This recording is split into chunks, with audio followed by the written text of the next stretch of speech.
Hi, this is Kevin Tharp. Today I'm going to be talking to you about the different types of shots that we can use in virtual cinematography. Now, essentially, they're the same shots that you can use in not virtual cinematography, so traditional cinematography, but because of the software that we're using, there are certain types of limitations, and I'll go into what those are. But the first thing we have is the ability to do a handheld shot. So there's two tools that will allow you to do a handheld shot. One is with the camera's tool set to video.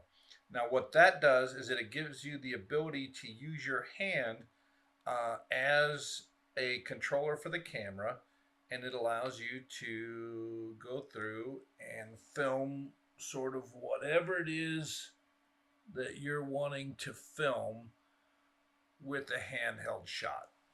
And that is as close to as we can get to a steady cam as your ability to hold that camera steady.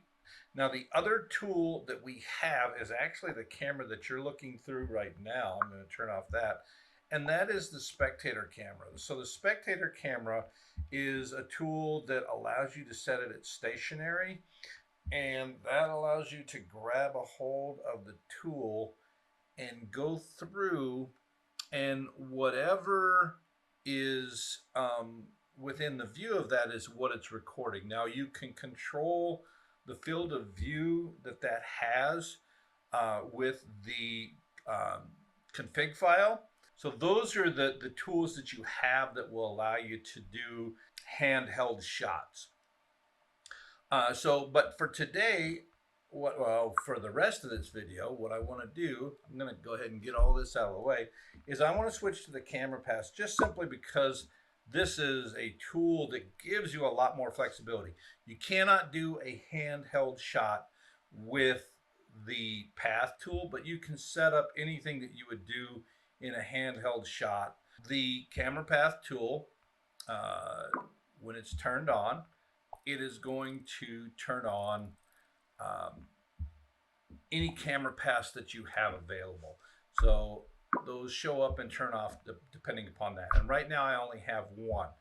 But what that path is all the essential elements that you would need to do a standard pan. And so a pan in non-virtual reality or not in open brush is that movement of the camera from left to right or right to left from a stationary point. And changing the field of view on that will make it more dramatic.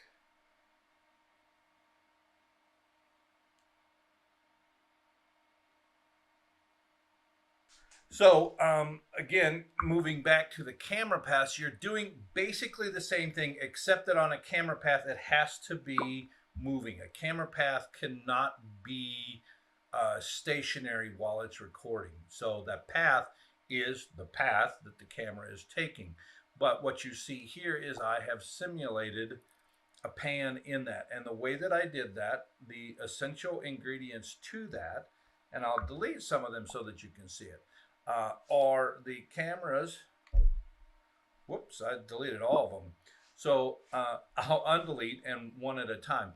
What I've got on here is I've got a speed, and I've set that to my lowest setting, which is 0.1. I've got a camera that's direction point on the starting point of the path, and then I add a camera direction point at the back of the path. And I want that to be all the way on the end of the anchor point so that we don't get any weird artifacts from what it does after it passes that camera point. And so what we see here is I have set the speed for it to move as slowly as possible down the path, but as it's going down that path, if you watch that fire that is in the middle there, that's going to move from the left part of the scene at the beginning of the shot to the right.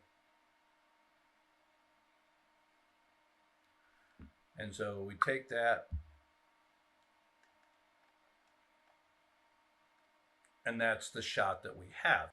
If I wanted to be zoomed closer in or further out, what I would do is I would grab the zoom tool and I would put it on here, and then that is where I'm able to control the perspective. So when I have that tool selected, my tools are interfering with each other here. You can go from 0 or 10 to 140 with the zoom level with this. So let me zoom out a little bit so you can see. If I come all the way to 140, we'll look on this tool to see how that does that. And you notice I'm changing the scale to allow me to work with the tool. This is an essential part of this. So I'm going to go from 140 down to the minimum is 10. And we'll look at what that looks like in both of those. So I'm going to move this. This is at the 10 level of zoom.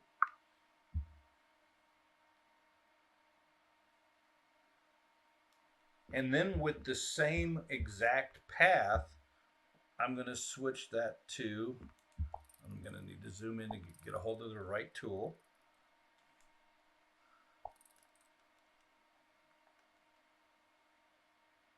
And then I'm going to zoom back out, put it back to 140. And then let's take a look at this. Okay, so we'll come over to start. And here's our zoom when it's fully zoomed out. All right, so now that we've seen the pan, the other thing that I want to do is a tilt. So I'm going to add another path, and I'll do it in the same general area here. And what I'm going to do is I'm going to have this one so that it goes from low to high. So a pan is left to right, right to left. A tilt is vertical, or bottom to top, top to bottom. So I'm going to need the same elements in here. I'm going to need a speed point. And again, I'm going to leave that at 0.1. I'm going to need a direction point, which in the first location, I want pointed so that the flame is at the top. And at the top of that, I want it to be going up above the tops of the flowers that are in there. So our tilt will be from there to there. And I see something funky down here. And that is because this is one of the things that you get in the habit of seeing. I haven't got this camera point, the direction point, all the way at the end. So I just moved it down there, and that will eliminate that little bit of wonkiness that comes. So if I grab that, and sometimes it's hard to get them off of the points. If I move it up further, there's going to be a little jiggle there, and I don't want that in there. So I'm making sure that my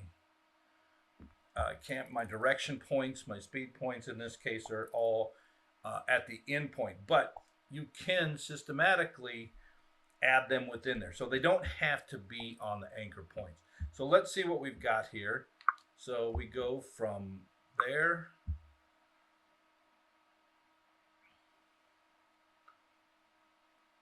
to there, and so that's establishing a vertical shot, and that is what a tilt does. Now the same thing applies with the zoom. If I put a zoom in here, that's zoomed very tightly in. If I go to 140, then it's a wider zoom.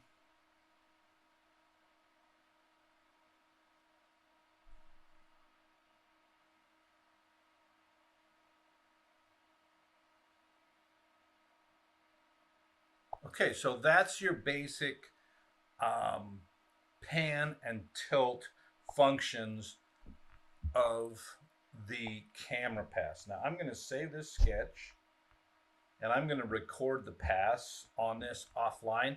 I can't record right now. I'm recording with the Spectator cam and I can't record with two cameras at the same time. My system doesn't have enough capability to do that. So what I'm going to do is I'm going to save the sketch and then I'm going to stop recording through the Spectator camera and I am going to record